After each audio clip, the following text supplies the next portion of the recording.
দুই নাম্বার যেটা বলবো, যে রাসূলুল্লাহ সাল্লাল্লাহু আলাইহি ওয়াসাল্লামের রেখে যাওয়া যে আদর্শ এবং সুন্নত, এর চর্চা যারা বাড়িয়ে দিবে আল্লাহ পাক গ্রহণ করবে ইনশাআল্লাহ। সূরা আলে ইমরানের 31 নম্বর আয়াত পড়ে দেখেন, আল্লাহ পাক নিজে বলছেন, কুল ইন কুনতুম তুহিব্বুনাল্লাহ ফাত্তাবিউনি, হে নবী বলে দিন, তোমরা যদি আল্লাহর রহমত আর ভালোবাসা পেতে চাও তাহলে আমাকে অনুসরণ করো। আমাকে, যে বা যারাই নবী সাল্লাল্লাহু আলাইহি ওয়াসাল্লামকে অনুসরণ করবে আল্লাহ তার প্রতি দয়া করবে ইনশাআল্লাহ।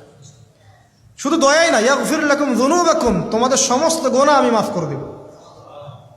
আল্লাহু গফুর রহিম। সুন্নতের চর্চা বাড়িয়ে দেই। শুধু তাই নয়, কেউ যদি নবী সাল্লাল্লাহু আলাইহি ওয়াসাল্লামের উপরে বেশি বেশি দরুদ শরীফ পড়ে, আল্লাহুম্মা সাল্লি আলা মুহাম্মাদ ওয়া সাল্লিম পড়তেই থাকে, দরুদ ইব্রাহিম বা সংক্ষিপ্ত দরুদগুলো, আল্লাহ পাক একবার দরুদ পড়লে 10 বার রহম করবে ইনশাআল্লাহ। যেই নবীর আদর্শ মেনে চললে আল্লাহ পাক ভালোবাসবেন, সেই নবীর নাম উচ্চারিত হলে দরুদ পড়লেও আল্লাহ পাক রহম করবে ইনশাআল্লাহ।